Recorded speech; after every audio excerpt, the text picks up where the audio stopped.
the Nonprofit Podcast, powered by Donorbox. As the weather heats up and the days get longer, we find it's the kickoff to the slowest giving season of the year for many nonprofits. Welcome to the Nonprofit Podcast. I'm Kara, fundraising coach at Donorbox. We're here each week with practical actions you can use today to increase donations and take your nonprofit to the next level tomorrow. Jenna Lynch and I want to help you kick off your summer plans with 5 quick tips that you can do right now that will get you in tip-top shape and ready to tackle your year-end. I'm excited about this, Jenna. Hey, Kara, me too. We are so dedicated to delivering a quick and actionable podcast each week for our listeners to help them stay laser focused on their mission and drive significant impact for their organizations. And these tips today, I think, are super simple, but will definitely have a huge impact. Agreed. And I'd recommend choosing one to do and check it off your list by the end of this week. I think that is a great idea. So let's kick this off with something you can do to show a little extra love to your monthly donors.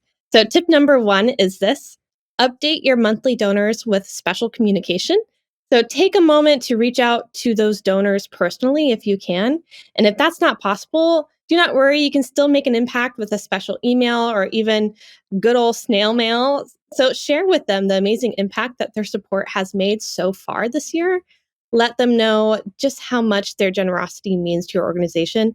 This is really a chance to make your regular givers feel appreciated, involved, and informed. And this is also the perfect opportunity to engage with them further. So ask for their thoughts on new initiatives or upcoming events and show them that their opinion really matters and that they're an important part of your nonprofit's journey. You know, how many monthly donors do you have? Could you send each donor a personal email right from your inbox or give them a phone call? What about a handwritten note? But if you have too many, and that's a good problem to have, you can be sure to make your outreach look as personal as possible. There are some mail merge extensions you can use for Gmail or Outlook that can make a mass email look super personal, like you took a minute to write your recipients personally. You can do a mail merge letter and hand sign it, or you can write a little note on the back of a pre-printed postcard. We often talk about the importance of making your relationship with your supporters personal, with the focus on the relationship more than the transaction. Oh, yeah. This is such a great way to make an investment in that relationship. Be sure, though, to keep the conversation going into late summer and through giving season too. That's really important. Yeah, absolutely. And that takes us to tip number 2. Summer is all about refreshing and revitalizing. And what better way to do that than by refreshing your content? So take a moment to give yourself some time to review your fundraising appeal letters, your thank you letters, your newsletters, and all that other content. Ask yourself, have you been using the same old boring templates for years? And if so, it's probably time to shake things up. You can add new life into your content by creating really captivating pieces that tell strong stories of impact. And it's really important to pay attention to every single detail and make sure that your message really shines through all of that content. I am always in favor of refreshing content. And as you refresh your content, look at what you've written through the lens of our 5 A's of awesome fundraising. So make sure you have content that attracts new supporters to your organization. That's our first A, attract. And then make sure you have content that asks them to come alongside you by giving. And then when they give, make sure you have content that's ready to go that acknowledges their support and shows that you are accountable for those donations. So that's the 4 of the 5 A's. And then you want to keep that conversation going again and again. That's the 5th A. And so as you look at your previous content, were you doing one A more than others? Were you asking more than you were acknowledging? Or whatever it is, now is a really great time to balance it out for the months ahead and have some things ready to go that you can just hit print or hit send when it's time to send that out. So get some systems in place so that you are ready when that summer slump is over. Oh, yeah. In the thick of giving season, you will be so glad that you got these things in line before you got super busy. And as we talk about refreshing content, our tip number 3 is to spend some time freshening up your nonprofit's website. Your website is often the first impression people have of your organization. It's like the front door to your nonprofit, welcoming visitors and showcasing your work. And that's why it's so important to keep it fresh, keep it engaging, and most importantly, up to date. So spend some quality time, add new and engaging content that showcases your latest achievements and programs and initiatives. Make sure that your visitors are totally up to date with all the amazing work that your organization is doing. And then take a close look at your giving page, your fundraising page, whatever you want to call it. This is one of the most critical sections of your website.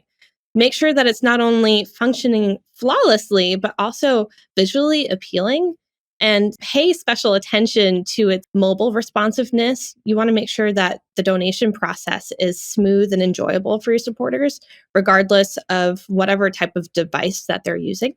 Oh, and then don't forget to review your program pages, your staff and board pages, and those what we do or who we are pages. It's so important to keep them updated with accurate information that truly reflects the work that you're doing. You really want to let your website be a window into your organization's impact and mission. You know, Jenna, you did a terrific webinar on this recently, and I loved that you created a donation page fitness scoring rubric. And it would be really great for anyone to take 45 minutes to watch this webinar with your donation page open on your screen to see where there's room for improvement and make an action plan for moving forward.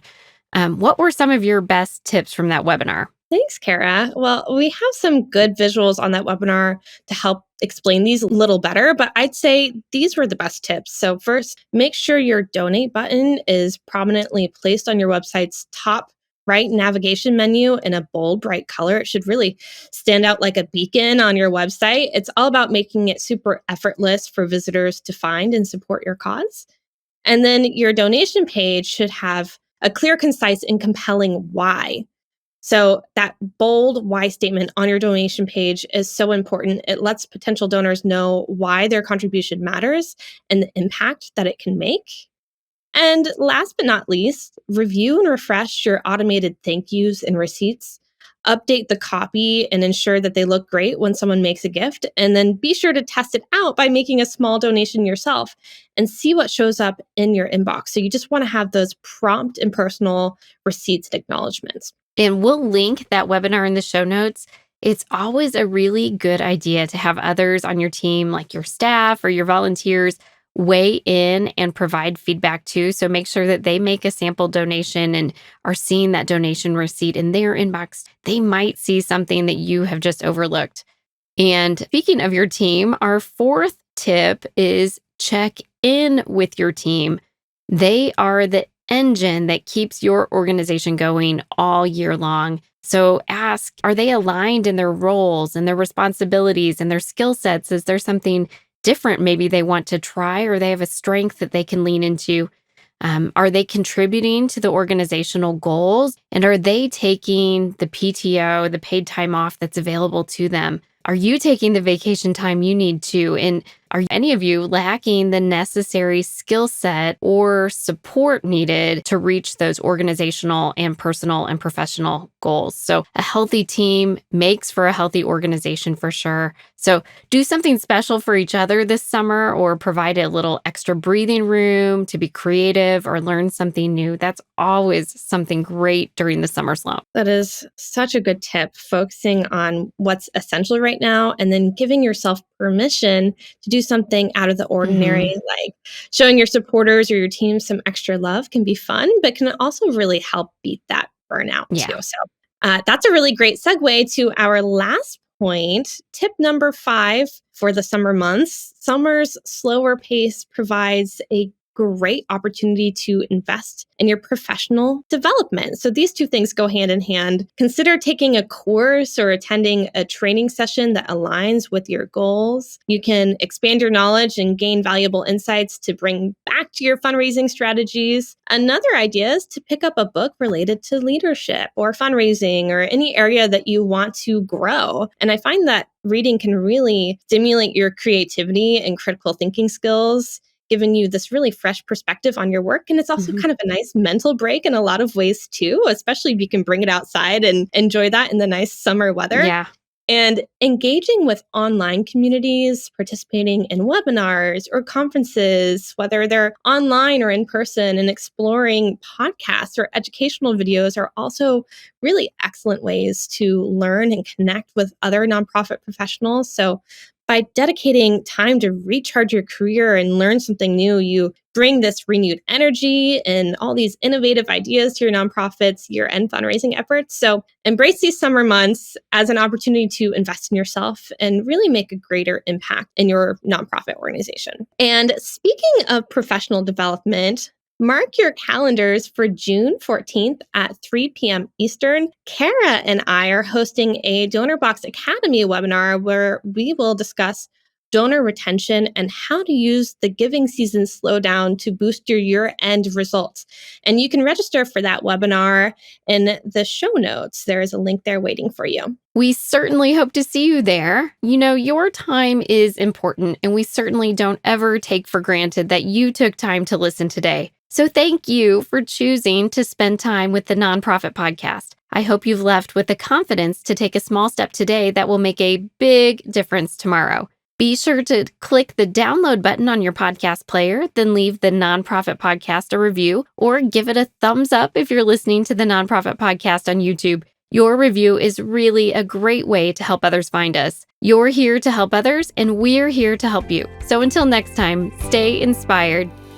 That warm feeling when you help someone, it's not just happiness, it's fulfillment. And we believe it should be available to everyone, from frontline heroes to first-time fundraisers. Our tools empower you to help others. This is our mission. This is Donorbox, helping you help others.